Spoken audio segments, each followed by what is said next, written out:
لله نحمده ونستعينه ونستغفره ونؤمن به ونتوكل عليه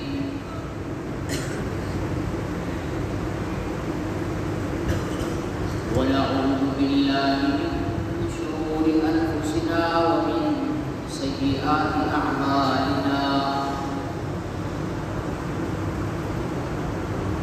من يهده الله فلا مضل له ومن يضلله فلا هادي له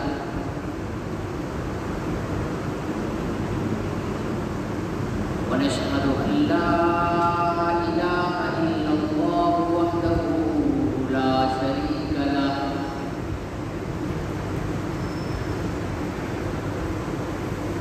ونشهد أن سيدنا وسندنا وحبيبنا ونبينا ومولانا ومرضانا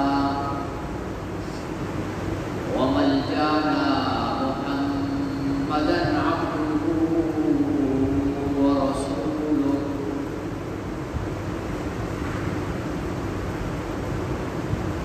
أرسله بالحق بشيرا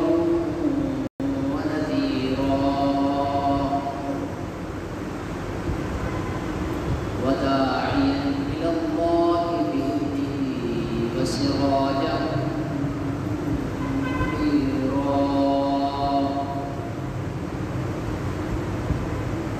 صلى الله عليه وعلى آله وأصحابه وأزواجه وأهل بيته وبارك وسلم تسليما كثيرا كثيرا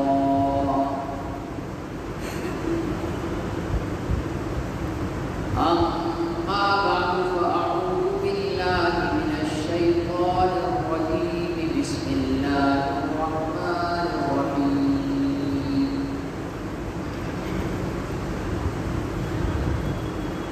اليوم أكملت لكم دينكم وأتممت عليكم نعمتي ورضيت لكم الإسلام دينا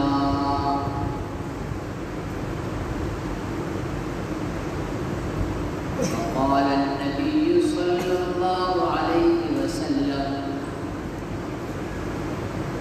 لا يؤمن أحدكم حتى أكون أحب إليه من والده وولده والناس أجمعين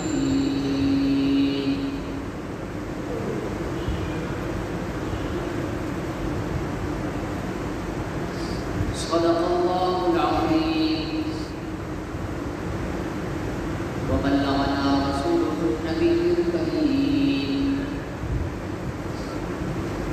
ونحن على ذلك من الشاهدين والشاكرين والحمد لله رب العالمين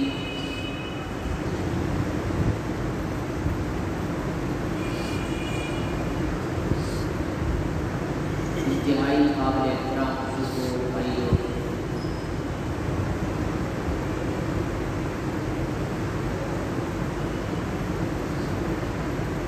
اللہ تعالیٰ نے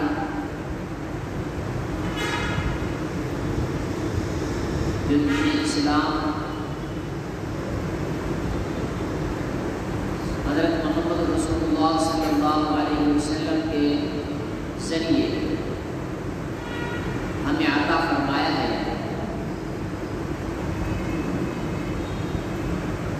وہ کامل، مکمل اور اکمل ہے۔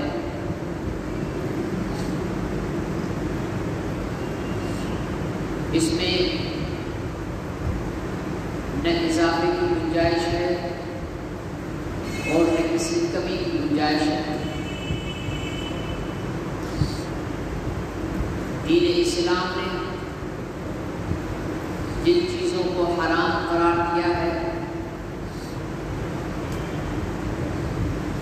وہ قیامت تک کے لیے حرام ہی رہے گی،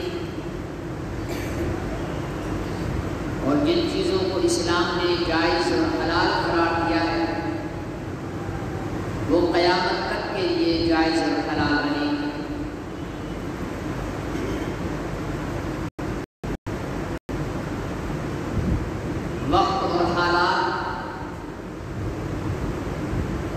کے پیش نظر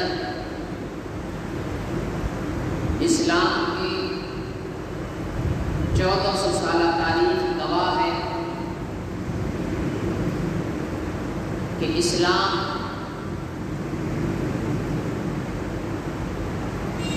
کبھی حالات اور وقت کے دھارے میں بہا نہیں ہے،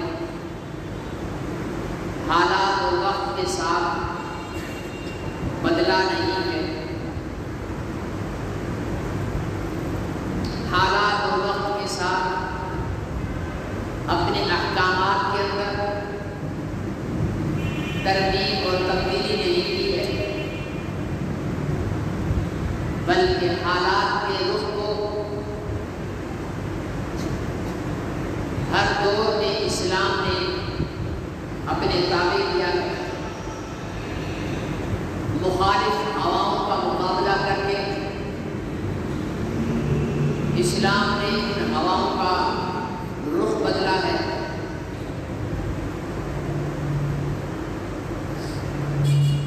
لیکن کبھی اسلامی تاریخ میں ایسا نہیں ہوا کہ اسلام کے احکامات کو اور اسلام کی بنیادی اصول کو حالات اور واقعات کے پیش نظر تبدیل کر دیا گیا۔ مثال کے طور پر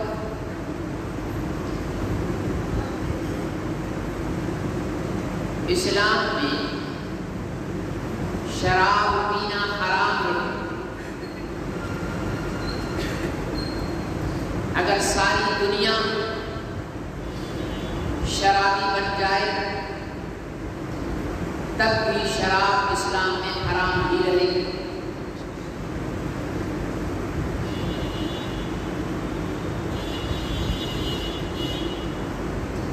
اور اسلام کے اندر دودھ پینا حلال ہے، ساری دنیا دودھ پینا چھوڑ دے تب بھی دودھ حلال رہے گا۔ یہ نہیں کہا جائے گا کہ چونکہ اب لوگوں نے شراب پینا عام کر لیا ہے اس لیے اب اس میں گنجائش نکالی جائے،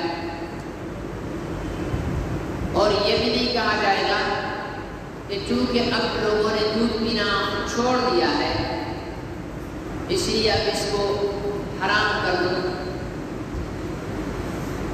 اگر مرد اور عورت اجنبی ہیں تو ان کے لیے اسلام نے جو پردے کا حکم دیا ہے وہ قیامت تک کے لیے رہے گا۔ تجارت کی جو پالیسیاں اسلام نے دی ہیں اسی کی بنیادوں پر تجارت کی جائے گی تو وہ تجارت جائز اور حلال کہلائے گی۔ سیاست کے اسلامی اصولوں کو دیکھ کر اور ان پر عمل کر کے کی جائے گی تو وہ سیاست اسلامی کہلائے گی۔ معیشت کی پالیسیاں اگر اسلامی معیشت کے ساتھ مطابقت رکھتی ہیں اور میل کھاتی ہیں تو وہ معیشت کی پالیسیاں بھی ٹھیک اور جائز ہوگی۔ اگر اسلام کے ساتھ مطابقت نہیں تو کتنی بھی اچھی پالیسیاں ہوں وہ ناجائز اور حرام ہی کہلائیں گی۔ میرے عزیز دوستوں، محترم بزرگوں، اس تمہید کے بعد میں اپنے اصل مدعا کی طرف آتا ہوں۔ گزشتہ دنوں ہمارے ملک میں خاص طور پر اور ویسے عالمی طور پر پوری دنیا میں 8 مارچ کو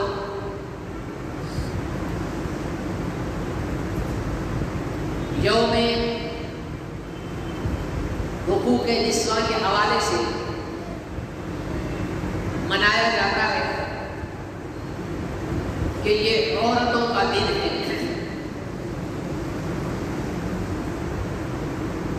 یورپ کا یہ کلچر ہے کہ انہوں نے ہر کام کے لیے ایک ایک دن متعین کیا ہوا ہے۔ ان کے ہاں ایک پیرنٹس ڈے ہوتا ہے، یوم والدین، پھر ایک مدر ڈے ہوتا ہے، ماں کا دن، فادر ڈے ہوتا ہے، باپ کا دن، برادر ڈے ہوتا ہے، بھائی کا دن، سسٹر ڈے ہوتا ہے، بہن کا دن، یوں ٹیچر ڈے اور وغیرہ وغیرہ وغیرہ۔ ہر ایک عنوان پر انہوں نے ایک ایک دن رکھا ہوا ہے، بس اس دن وہ اس کی بات کرتے ہیں۔ مادر ڈے پر ایک دن ماں کو یاد کرتے ہیں، پھر بھول جاتے ہیں۔ فادر ڈے پر ایک دن باپ کو یاد کیا، پھر بھول گئے۔ اسی طریقے کے ساتھ ہر عنوان پر انہوں نے ایک ایک دن رکھا ہوا ہے، جبکہ اسلام کے اندر ان معاملات میں کوئی خاص دن نہیں رکھا گیا، کیونکہ اگر خاص دن رکھا جائے گا تو جس کا ایک خاص دن رکھا جائے گا اس کے ساتھ زیادتی ہوگی۔ اس کا مطلب یہ ہوگا کہ بس اس سے اس ایک دن محبت کرو، اس کی آج کے دن عزت کرو، اس کی آج کے دن اس سے پیار کرو، پھر بھول جاؤ۔ اسلام نے یہ تعلیم نہیں دی ہے۔ اسلام نے اولاد کے لیے ہر دن والدین کی خدمت کا دن رکھا ہے۔ اسلام نے والدین کے لیے ہر دن بچوں کی تربیت کا دن رکھا ہے۔ اسلام نے بہنوں کے لیے ہر دن بھائی کی محبت اور الفت کا دن رکھا ہے، اور بھائیوں کے لیے ہر دن بہنوں سے محبت اور انہیں احساس تحفظ فراہم کرنے کا دن رکھا ہے۔ اسلام نے استاد کے لیے ہر دن اپنے شاگرد کو پڑھانے کا دن رکھا ہے، اور شاگرد کے لیے ہر دن اپنے ٹیچر اور استاد کی عزت اور احترام کرنے کا دن رکھا ہے۔ ہر دن اسلام نے عورت کے تقدس کی حفاظت کا دن رکھا ہے۔ ہر دن اسلام نے عورت کے حقوق کے تحفظ کا دن رکھا ہے۔ لیکن چونکہ میں نے جیسے شروع میں عرض کیا کہ یورپ کا ایک کلچر ہے، مغرب کا ایک کلچر ہے کہ ہر دن کے لیے، ہر ایک رشتے کے لیے، ہر ایک عنوان کے لیے انہوں نے ایک ایک دن رکھا ہوا ہے، تو ہمارے مسلمان بھی ان کے اس کلچر کو اپنانے لگے، اور پھر یہاں پر ٹیچر ڈے، مادر ڈے، فادر ڈے اور پتہ نہیں کون کون سے ڈے منانا شروع کر دیے گئے، ٹھیک ہے جی۔ اور انہی ضمن میں ایک جو دن آیا وہ خواتین کا عالمی دن ہے، اور وہ ہے 8 مارچ کا۔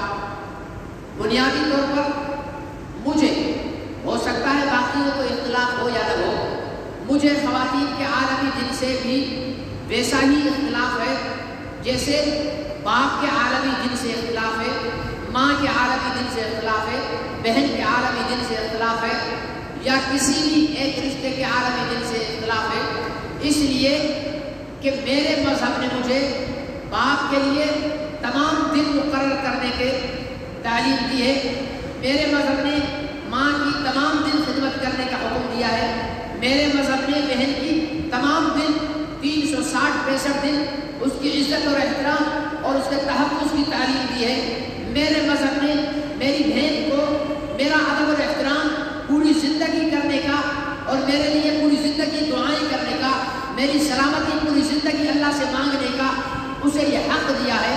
جب میرے مذہب نے کسی کو، کسی رشتے کو، کسی محبت کو اور کسی کے ساتھ تعلق کو ایک خاص دل کے ساتھ مخصوص نہیں کیا ہے، تو پھر میں اور آپ کون ہوتے ہیں؟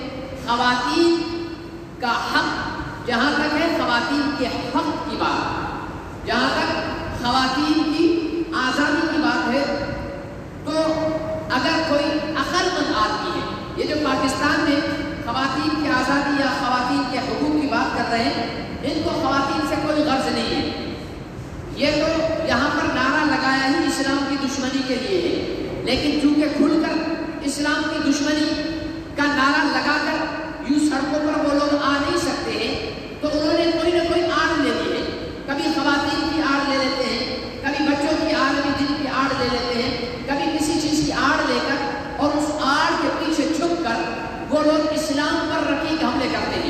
ہم نے تو شروع دنوں میں ہی اس طرح متوجہ کر دیا تھا کہ یہ ایک چال ہے، یہ ایک سازش ہے، اور اب آہستہ آہستہ وہ دشمن اپنی چادر کو اتارنا شروع کر دیا ہے اور اپنے ایسے مقصد کی طرف آ رہا ہے۔ بات میں یہ کر رہا تھا کہ جہاں تک عورت کی آزادی کا مطلب ہے، جہاں تک عورت کی آزادی کی بات ہے یا عورت کے حقوق کے تحفظ کی بات ہے، تو بھائی سیدھی سی بات ہے، پوری دنیا کو میں چیلنج کرتا ہوں، یہ جتنے ٹیلی ویژن اسکرینوں پر بیٹھ کر عورت کے 8 مارچ کو عورت کے حقوق کی بات کر رہے تھے نا، میں ان سب سے کہتا ہوں اپنے آباء و اجداد کو بھی جمع کر لو، یورپ سے اپنے ڈالر دینے والوں کو بھی جمع کر لو، آؤ میرے ساتھ بات کرو، جو حقوق اسلام نے عورت کو دیے ہیں مجھے بتا دو کہ اسلام کے دیے ہوئے حقوق کے بعد بھی عورت کو کسی حق دینے کی ضرورت ہے؟ میں کہوں گا کہ نہیں ہے، اور میں ثابت کروں گا کہ نہیں ہے، اور آپ لوگ ثابت کر کے دکھا دیتے ہیں۔ جو حقوق اسلام نے عورت کو دیے ہیں اس کی فطرت، اس کی نیچرل، اس کی طبیعت اور اس کے کردار کو دیکھ کر دیے ہیں، اس لیے عورت کو مزید کسی آزادی کی ضرورت ہے ہی نہیں۔ ضرورت کس بات کی ہے؟ ضرورت اس بات کی ہے کہ اسلام کی طرف سے عورت کو دیے گئے حقوق پورے ادا کیے جائیں، ضرورت اس بات کی ہے۔ اسلام نے مرد کو یہ نہیں کہا کہ تو سگریٹ کے سوٹے مار اور تیری بیوی کھیتوں میں جو ہے گھاس کاٹتی پھرے، اسلام نے مرد کو یہ نہیں کہا کہ تو شراب اور نشے میں اپنے باپ کی چھوڑی ہوئی ملکیت کو اڑا اور تیری بہن کو وراثت میں تو کچھ بھی نہ دے، اسلام نے یہ نہیں کہا کہ تو اپنی مال اور دولت کو اپنے یاروں دوستوں پر یا اپنی گرل فرینڈ پر اڑا دے اور بیوی کو گھر میں بھوکا مار، یہ اسلام کا کلچر نہیں ہے۔ یہ غلط فہمی اصل یہاں پیدا ہوئی ہے، غلط بات اصل یہ ہوئی ہے کہ میرے اور آپ کے غلط عمل کی وجہ سے اسلام کو تان اور تشریح کا نشانہ بنایا جا رہا ہے، میرے اور آپ کے غلط کردار کی وجہ سے اسلام کو نشانہ بنایا جا رہا ہے۔ دشمن جب دیکھتا ہے کہ مسلمان کی عورتیں تو کھیت میں بھٹیاں چن رہی ہیں، مسلمان کی عورتیں تو کھیت میں گندم کاٹ رہی ہیں، مسلمان کی عورتیں تو بٹھے پر اینٹیں اٹھا رہی ہیں، اور یہ خود مرد ہوٹلوں پر بیٹھا ہوا عیش اور آرام کی زندگی گزار رہا ہے، تو انہوں نے یہ سمجھا کہ شاید یہ اسلام کی تعلیم ہے۔ یہ اسلام کی تعلیم نہیں ہے، اسلام نے کبھی ایسا نہیں کہا ہے۔ اسلام نے تو عورت کو گھر پر عزت اور آبرو کے ساتھ اس کی تمام ضروریات کو پورا کرنے کا مرد کو پابند بنایا ہے۔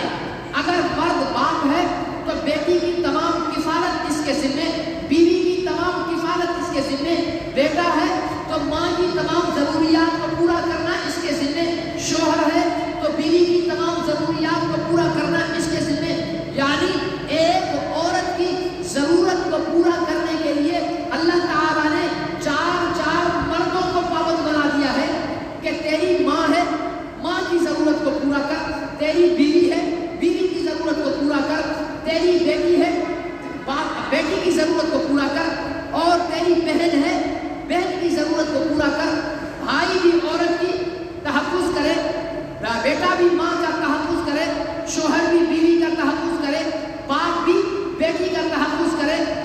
4 مرد ان کے اوپر ذمہ لگا دیا اسلام نے کہ تم عورت کو تحفظ فراہم کرو، اس کی ضروریات کو پورا کرو۔ اب اگر آج کا مرد بے غیرتی کا مظاہرہ کر رہا ہے، آج کا مرد بے شرمی کا مظاہرہ کر رہا ہے، آج کا مرد ہڈ حرامی کا مظاہرہ کر رہا ہے اور عورت کو اس کا تحفظ فراہم نہیں کر رہا ہے، اگر آج کا بدتمیز بیٹا ماں کو تحفظ فراہم نہیں کر رہا ہے، آج کا بے حیا شوہر رنڈیوں پر مال توڑا کر بیوی کو حقوق نہیں دے رہا ہے، آج کا نالائق بیٹا اپنے ماں کے تقدس کو نہیں پہچاننے کی کوشش کر رہا ہے، آج کا بے شرم بھائی اپنی بہن کے حقوق کو یاد نہیں کر رہا ہے، تو اس میں اسلام کا قصور نہیں ہے۔ اسلام نے تو ان کو تمام حقوق دیے ہیں، سمجھایا ہے عورت کو اس کے باپ کی ملکیت میں سے بھی حق ملے گا، عورت کو اس کے شوہر کی ملکیت میں سے بھی حق ملے گا، وراثت میں حق ملے گا۔ اب اگر کوئی کم بخت باپ اپنے بیٹوں کو دولت تقسیم کر دیتا ہے، یا کوئی باپ کے مرنے کے بعد نالائق اور بے حیا بیٹے اپنے باپ کی ملکیت کو اپنی بہن کو نہیں دے رہے، تو اس میں اسلام کا کیا قصور ہے؟ اس میں محمد عربی کا کیا قصور ہے؟ اس میں قرآن کا کیا قصور ہے؟ قرآن نے، محمد عربی نے تو ایک ایک پیسے کا حساب کر کے بتا دیا کہ اتنا بہن کو دینا پڑے گا، اتنا بھائی کو دینا پڑے گا، ماں کو یہ حصہ ملے گا۔ اگر اس کے بعد مرد بے حیائی کر رہا ہے تو یہ اس مرد جو کہ مسلمان ہے اس کا قصور ہے، اسلام کا قصور نہیں ہے۔ میرے عزیز دوست اور محترم بزرگ، عورت، مجھے سمجھ نہیں آتا کہ ہمارے حکمرانوں کی غیرت کا جنازہ نکلا ہے یا ہماری عدالت کی، عدلیہ کی غیرت کا جنازہ نکلا ہے یا ہماری لا فورسز کے غیرت کا جنازہ نکلا ہے، سب یہ تماشا دیکھ رہے ہیں۔ بھائی اگر یہ چیز، یہ نعرہ، ٹھیک ہے نا، آزادی کا نعرہ اور میرا جسم میری مرضی کا نعرہ اتنا اچھا لگتا ہے تو ہماری عدالت کے سارے جج اپنی بیویوں کو اس ریلی میں بھیجے نا، ہمارا وزیر اعظم بھی بھیجے نا، ہمارا آرمی چیف بھی بھیجے نا، ہمارے چیف جسٹس بھی بھیجے نا، ہمارے سارے سیاستدان بھی اپنی بیویوں کو بھیجے نا اس ریلی میں۔ نہیں بھیجتے۔ نہیں بھیجنے کا مطلب کیا ہے کہ ہمارے حکمرانوں اور سیاستدانوں کا بھی یہ کلچر نہیں۔ جب تم سب لوگوں کا یہ کلچر نہیں ہے تو بازار سے اٹھی ہوئی چند فاحشاؤں کو اتنی آزادی کس بنیاد پر دی گئی ہے کہ وہ آزادی کے نام پر اب اسلام کا گلا دبانے کی کوشش میں ہے، اب آزادی کے نام پر امہات المومنین کو نشانہ بنایا جا رہا ہے، اب آزادی کے نام پر اصحاب محمد کو نشانہ بنایا جا رہا ہے، اس سے بڑھ کر اب آزادی کے نام پر محمد عربی صلی اللہ علیہ وسلم کو نشانہ بنایا جا رہا ہے۔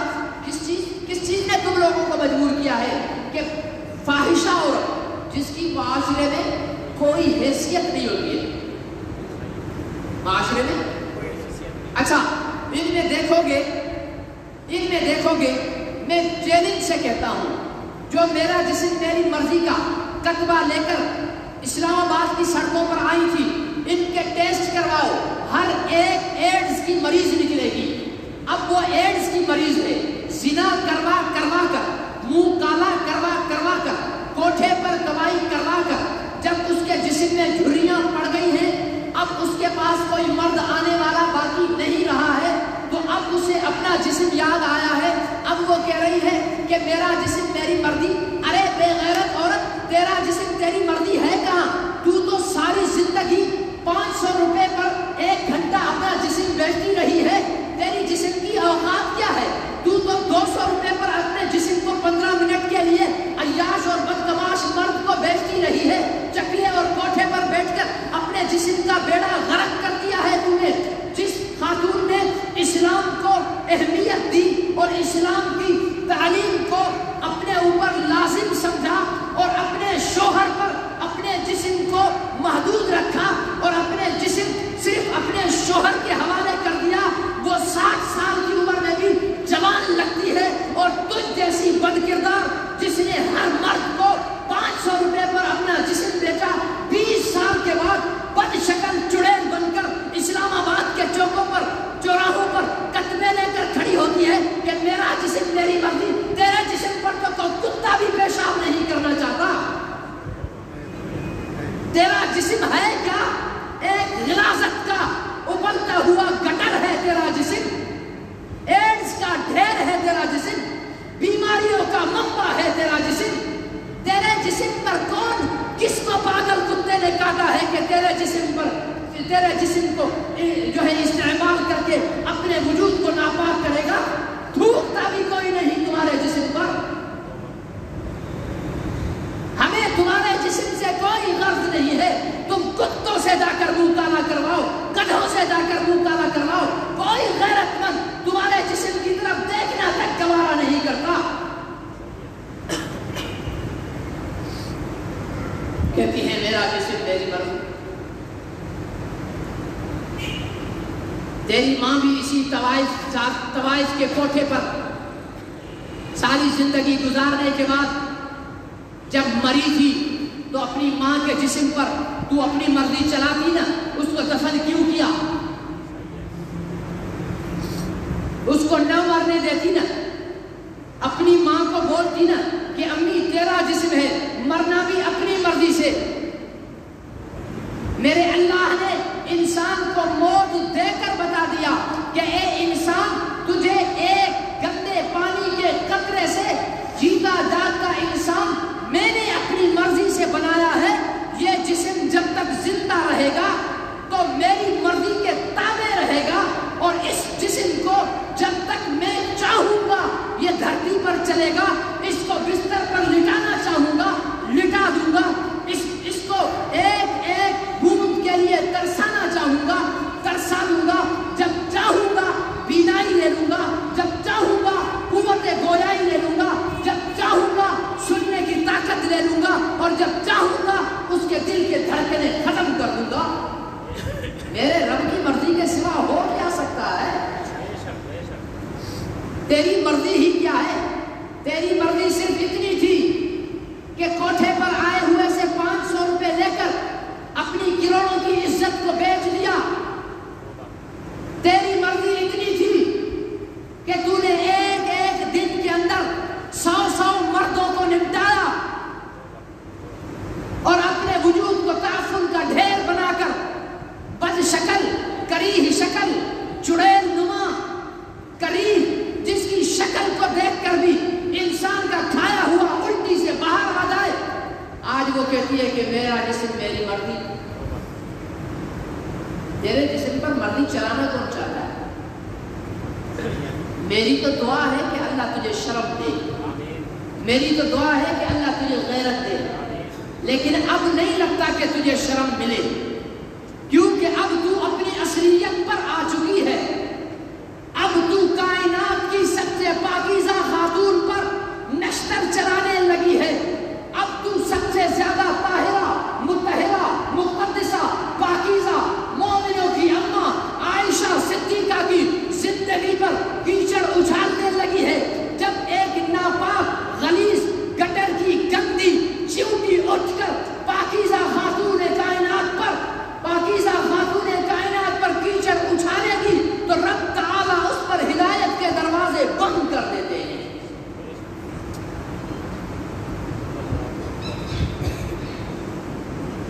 میرے عزیز دوست اور محترم بزرگ, 3 باتیں اس دفعہ یہ عورت مارچ میں جو ہمارے اسلامی جمہوریہ پاکستان, ٹھیک ہے, اسلامی مطلب یہاں پر اسلام نافذ ہوگا, جمہوری مطلب یہاں جمہور کی بات کو مانا جائے گا. پاکستان پاک لوگوں کا وطن.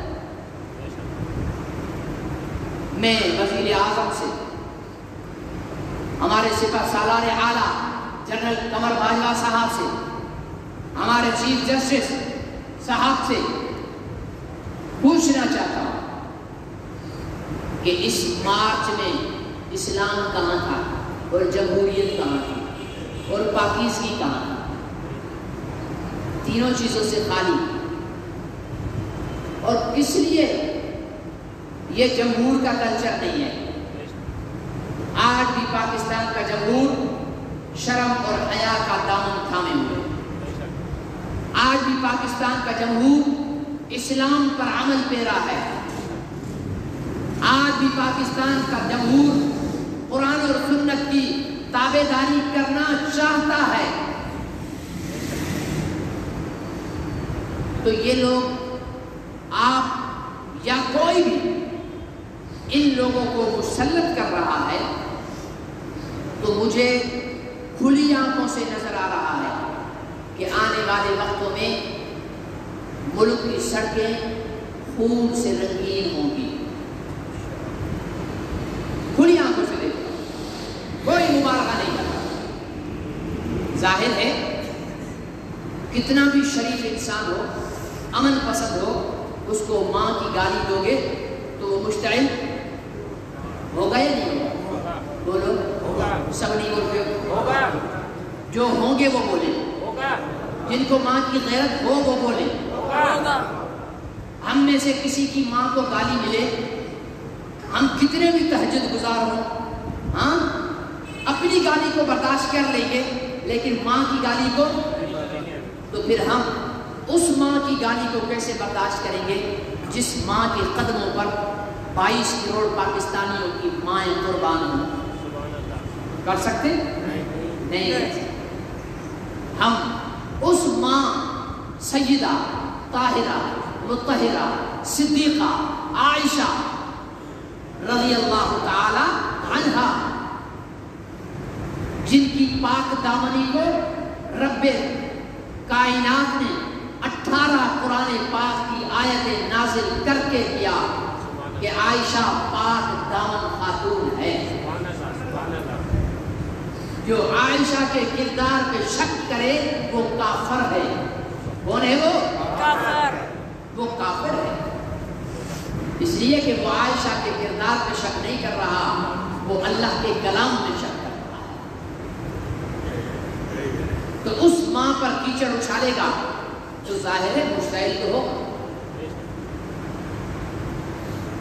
اور جب اشتعال ہوگا تو لڑائی ہوگی۔ پھر یہ نہیں دیکھا جاتا جب کوئی غیرت مند بیٹا اٹھتا ہے نا ماں کے تحفظ کے لیے، تو وہ اپنی جان بچانے کے لیے نہیں اٹھتا، وہ اپنی جان مٹانے کے لیے اٹھتا ہے، اور اس جذبے سے اٹھتا ہے کہ میری ماں کی عفت پر، میری ماں کی پاک دامنی پر، میری ماں کے تقدس پر گالی دینے والا، اس کو مار کر رہوں گا، بدلے میں ساری زندگی جیل کاٹنی پڑے کاٹ لوں گا، بدلے میں پھانسی کا پھندا گلے میں لٹکانا پڑے تو وہ بھی ڈال لوں گا، لیکن ماں کی عزت کا تحفظ کروں گا۔ اگر اپنی خون کی ماں کی عزت کے تحفظ کے لیے کوئی بیٹا ایسا کر سکتا ہے تو وہ ماں اور اس کی عزت اور تقدس کتنا عظیم ہوگا جس کے کروڑوں بیٹے دنیا میں آباد ہیں، اور جسے میری ماں کو، میری ماں 2 گواہوں کی بنیاد پر بنایا گیا۔ صحیح ہے یا غلط ہے؟ کہ 2 گواہوں نے گواہی دی کہ تیرے باپ کا اور تیری ماں کا نکاح ان گواہوں کے سامنے ہوا، اس معاشرے نے دیکھا تو وہ میری ماں بن گئی۔ لیکن عائشہ صدیقہ دنیا کی وہ ماں ہے جسے اس معاشرے نے نہیں، گواہوں نے نہیں، اللہ نے ماں بنایا ہے۔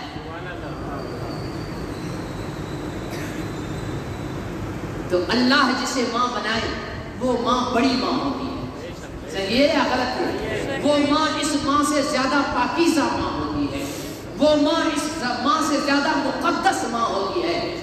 تو جب ہم اپنی ماں کے لیے گالی برداشت نہیں کر سکتے تو عائشہ صدیقہ رضی اللہ تعالی عنہا کے لیے کیسے برداشت کریں گے؟ اور پھر صرف اس پہ نہیں، امام الانبیاء، سید عالم، فخر کائنات، وجہ تخلیق کائنات، رحمت للعالمین، اور جن کے لیے اللہ نے کہا کہ لولاک لما خلقت الافلاق، کہ محبوب اگر تجھے پیدا کرنا مقصد نہ ہوتا تو میں کائنات کو کبھی پیدا نہ کرتا۔ کائنات جس کی وجہ سے تخلیق کی گئی ہے، یہ وہ نقطہ آغاز ہے کائنات کا، محمد یہ نقطہ آغاز ہے کائنات کا، محمد یہ وجہ تخلیق ہے کائنات کا، محمد یہ بنیاد ہے اس کائنات کی۔ تمام نبی صدقہ ہے اس نام محمد کا، تمام کائنات صدقہ ہے اس نام محمد کا، تمام انسان جو جی رہے ہیں ان کا ایک ایک سانس صدقہ ہے محمد عربی کی صرف آج کا انسان نہیں، آدم سے لے کر قیامت تک آنے والا آخری انسان صرف انسان نہیں، اس دنیا میں، اس کائنات میں ہر جاندار، چیونٹی سے لے کر ہاتھی تک، اژدہے سے لے کر چھوٹے سے جانور تک، حشرات الارض اور تمام چوپائے، فضاؤں میں اڑنے والے، سمندروں میں تیرنے والے، جتنی چیزیں سانس لے رہی ہیں، سانس لیتی رہے گی یا لیتی رہی تھی، ان کا ایک ایک سانس محمد عربی کی ذات کا صدقہ ہے۔ کیوں صدقہ ہے؟ اس لیے کہ کائنات کو بنانے والے نے کائنات کو بتا دیا کہ اے کائنات تو خوش مت ہونا کہ میرا مقصد کوئی تجھے پیدا کرنا تھا، نہ میرا مقصد تو محمد کو پیدا کرنا تھا۔ جب مقصد محمد کو پیدا کرنا تھا تو اس کے لیے زمین کی ضرورت تھی تو زمین بنا ڈالی، اس کے لیے آسمان کی ضرورت تھی، آسمان بنا ڈالا، آسمان کو چمکانے کے لیے ستاروں کی ضرورت تھی، ستارے بنا ڈالے، ان میں روشنی پیدا کرنے کے لیے سورج کی ضرورت تھی، سورج پیدا کر دیا، پھر اس انسان کو، پھر اس کے لیے انسان کے وجود کا ہونا ضروری تھا، میں نے انسان بنا ڈالا، پھر اس انسان کی ضروریات کے لیے پانی کا ہونا ضروری تھا، پانی بنا دیا، خوراک کا ہونا ضروری تھا، خوراک بنا دی، انسان کی خدمت کے لیے مختلف جانوروں کا ہونا ضروری تھا تو سارے جانور بنا دیے۔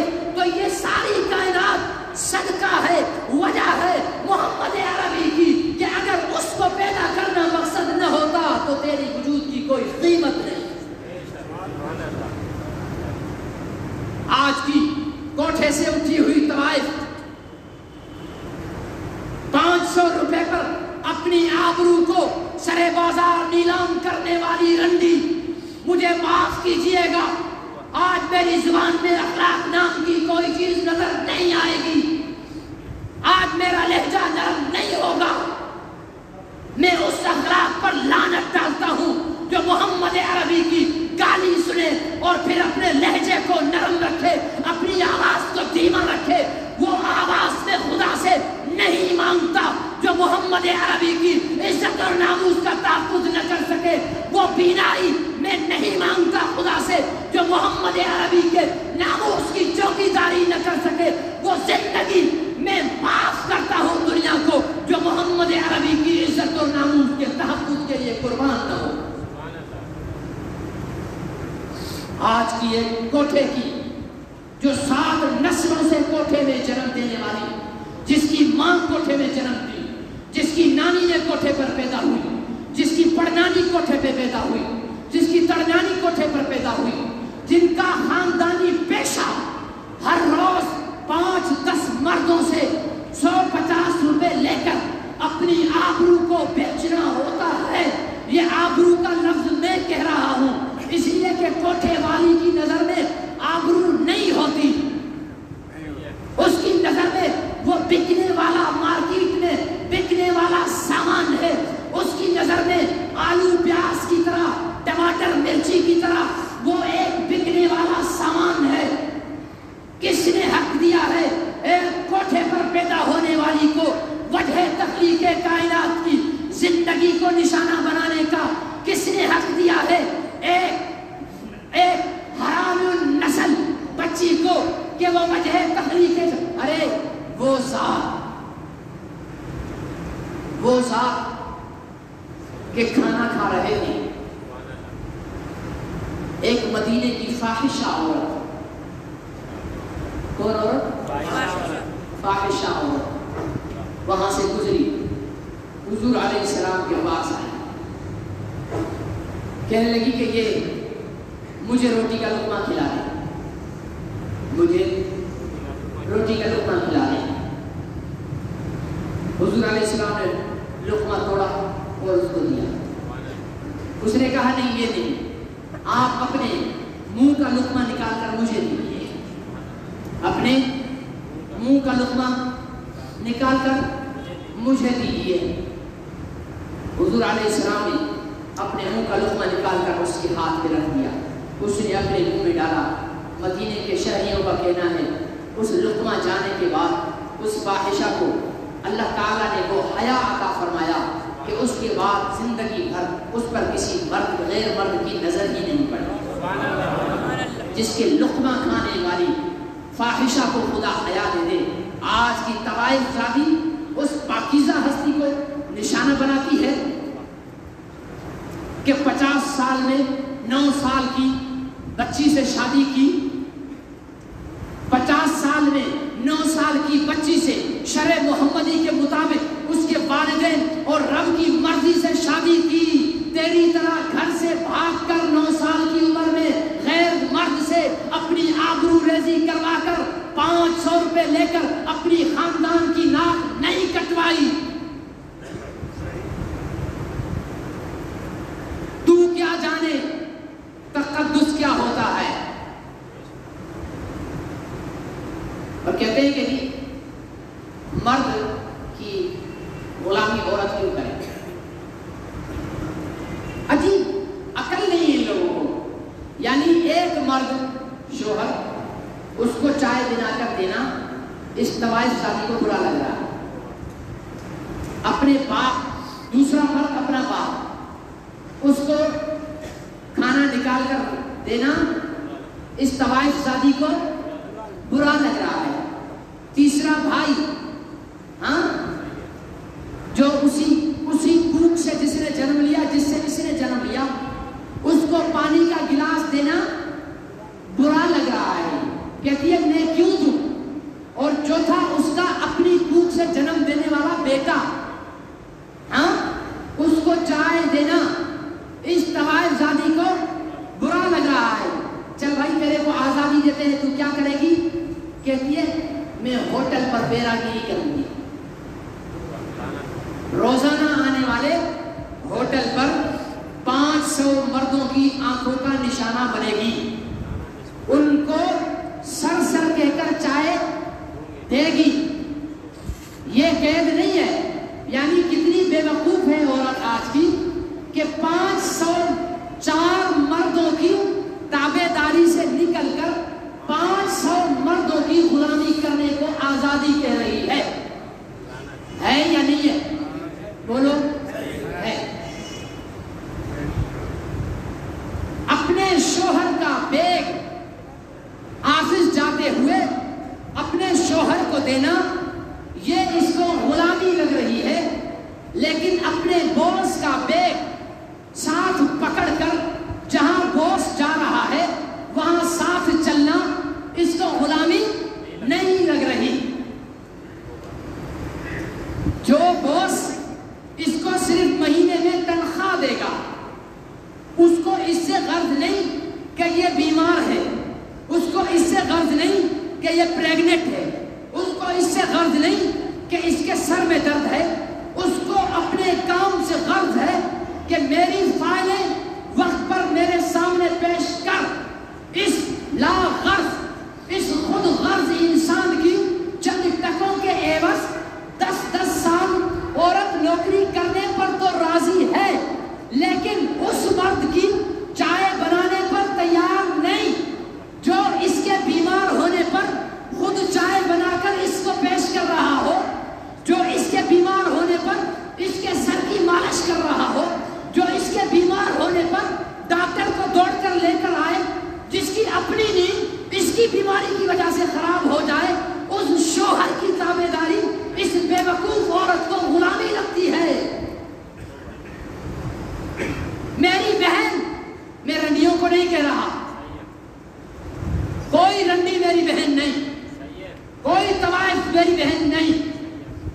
میں اس بہن کو کہہ رہا ہوں جو ان طوائف شادیوں کے پروپیگنڈا سے متاثر ہوئی ہے. میں انہیں کہہ رہا ہوں, میں انہیں دعوت فکر دے رہا ہوں کہ میری بہن سوچ تو صحیح, ایک مرد کے آگے گردن جھکانا زیادہ آسان ہے یا 400 مردوں کے آگے گردن جھکانا زیادہ آسان ہے. ایک مرد کے سامنے چائے کا کپ پیش کرنا یا پانی پیش کرنا یا ہاتھ صاف کرنے کے لیے تولیہ دینا یہ زیادہ آسان ہے یا ملتان سے چلنے والی کوچ میں 45 مردوں میں سے ہر ایک کے سامنے جانا کہ سر آپ کو کیا چاہیے. اس سے عزت اور احترام سے بات کر رہی ہے اور اس تیرے سر ہوس پرست عیاش بدماش کی گندی نظریں تیرے جسم کو تاڑ رہی ہیں، تجھے یہ زیادہ اچھا لگتا ہے؟ کہاں جا رہی ہے؟ کس طرف بھٹک رہی ہے؟ اسلام نے تو تجھے تحفظ دیا ہے۔ کیا دیا ہے؟ تحفظ دیا ہے۔ ایک مرد کے حوالے کر کے تیری ساری ذمہ داری اس پر لگا دی ہے۔ کسی عورت کو اللہ نے کمانے کا پابند بچوں کو کھلانے کا پابند نہیں کیا، باپ کو کھلانے کا پابند بھائی کو کھلانے کا پابند نہیں کیا۔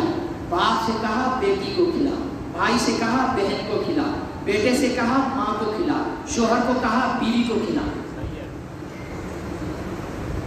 لیکن معلوم نہیں کہ دنیا کو کیا ہوا کہ کفر کے پروپیگنڈا میں آیا۔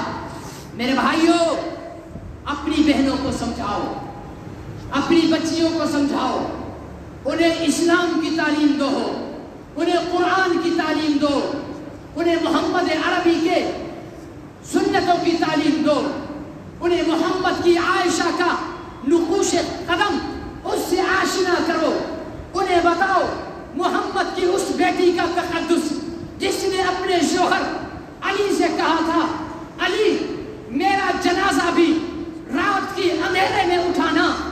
فاطمہ کیوں؟ تو کفن میں لپٹی ہوئی ہوگی، تیرا جسم کوئی نہیں دیکھ سکے گا، پھر کیوں؟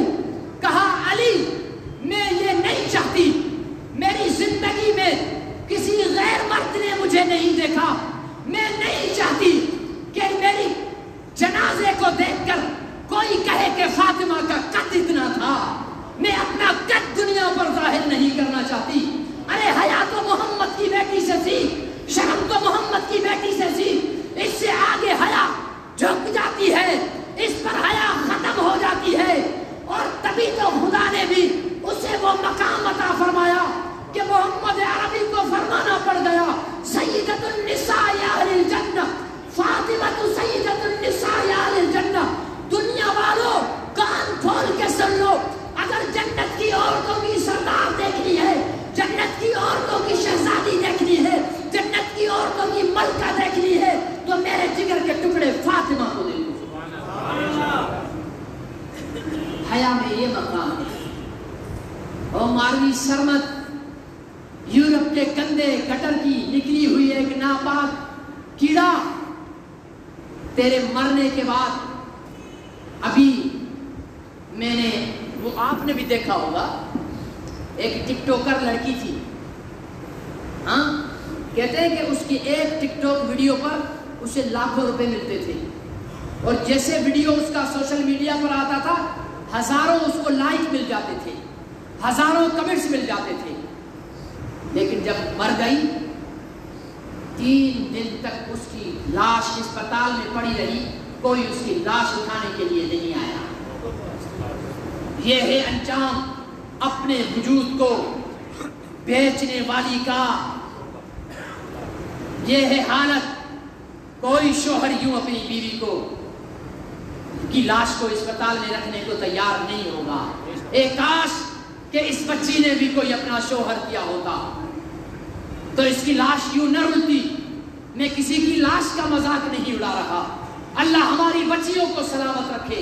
میں بطور عبرت بتا رہا ہوں کہ زندگی بھر جس کی ایک ویڈیو کے لیے نوجوان ترس ترس کر اس کو لائک کرتے تھے، وہ نوجوان کہاں مر گئے تھے؟ جب وہ مر گئی تو اس کو دفنانے کے لیے کوئی تیار نہیں ہوا، اس کا جنازہ پڑھنے کے لیے کوئی تیار نہیں ہوا۔ کیوں؟ اس لیے کہ خدا نے عزت عورت کی اس کے شوہر کے دل میں رکھی ہے، اس کے باپ کے دل میں رکھی ہے، اس کے بیٹے کے دل میں رکھی ہے، اس کے بھائی کے دل میں رکھی ہے۔ کوئی کتنا بھی تمہیں کہہ دے کہ یار میں تیرا بھائی ہوں، وہ بھائی نہیں ہو سکتا۔ کوئی کتنا بھی تجھے کہہ دے تو میری بیٹی ہے، اس کی بیٹی تو نہیں ہو سکتی۔ کوئی کتنا بھی کسی کو کہہ دے تو میری ماں ہے، وہ ماں نہیں ہو سکتی۔ ماں صرف وہ ہوتی ہے جو تجھے کوکھ سے جنم دے، بہن صرف وہ ہوتی ہے جو اس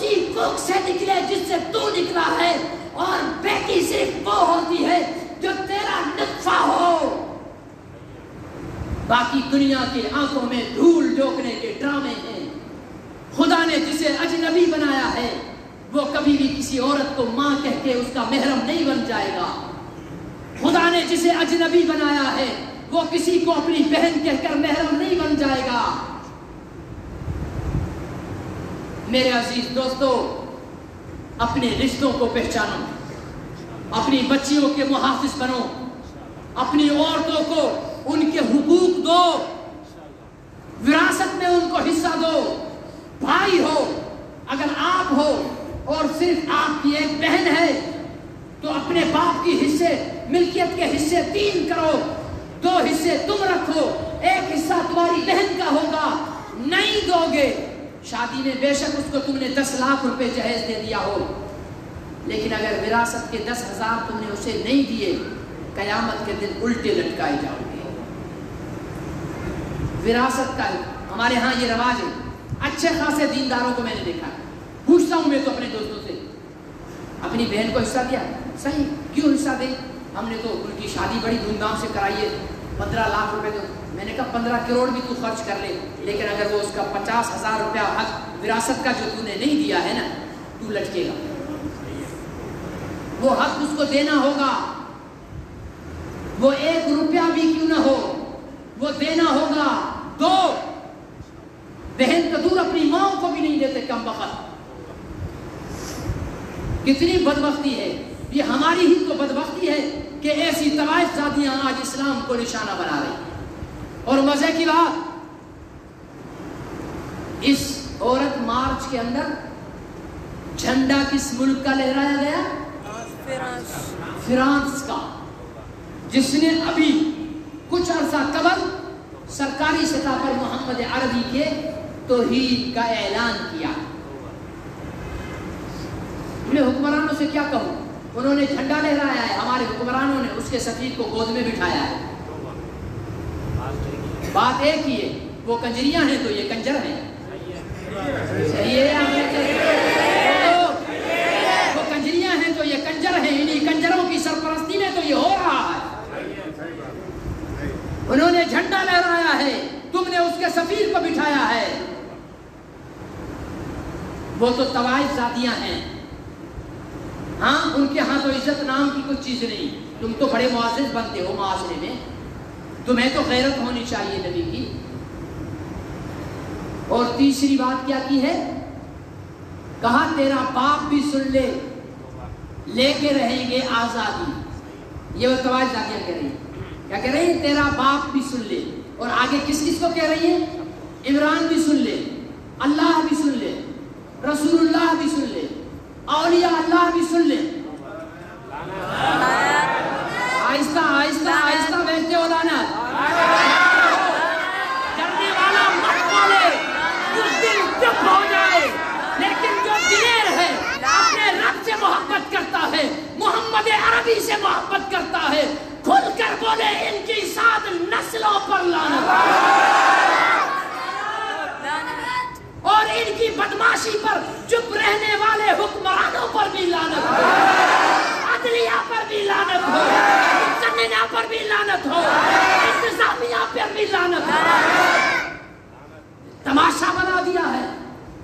خدا کو کہا جا رہا ہے کہ تیرا باپ بھی سن لے، رسول اللہ کو کہا جا رہا ہے کہ تیرا باپ بھی سن لے، اولیاء اللہ کو کہا جا رہا ہے کہ تیرا باپ بھی سن لے۔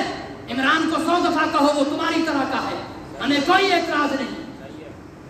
حکمرانوں، سپہ سالاروں، منصفوں، انتظامیہ والوں، اگر تمہاری غیرت کے جنازے نکل چکے ہیں، تم بے بس ہو گئے ہو، تمہارے اندر دم نہیں ہے، رب محمد کی قسم کھا کر کہتا ہوں، آج کی تاریخ میں تم اعلان کرو کہ پاکستان کے مسلمانوں ان رنڈیوں کو ڈھونڈ کر مار دو، ہمیں ایک ہماری طرف سے اجازت ہے، رب محمد کی قسم ہے کل کا سورج وہ رنڈیاں نہیں دیکھیں گی۔ ہم اتنا دم رکھتے ہیں، اتنی طاقت رکھتے ہیں، پاتال سے بھی نکال کر لا کر ان کی لاشوں کو جلائیں گے، ورنہ قانون کو ہاتھ میں ہم نہیں لے رہے کہ تم قانون کو استعمال کرو. پکڑو ان کو. ویڈیو موجود ہیں, تصویریں موجود ہیں. نہیں پکڑو گے, مجھے نہیں معلوم میں آئندہ سال زندہ رہوں گا یا نہیں رہوں گا, لیکن ایک بات میری سن لو, اگر آئندہ سال یہ 8 مارچ کو تماشا ہوا تو وہاں سڑکوں پر لاشیں گریں گی,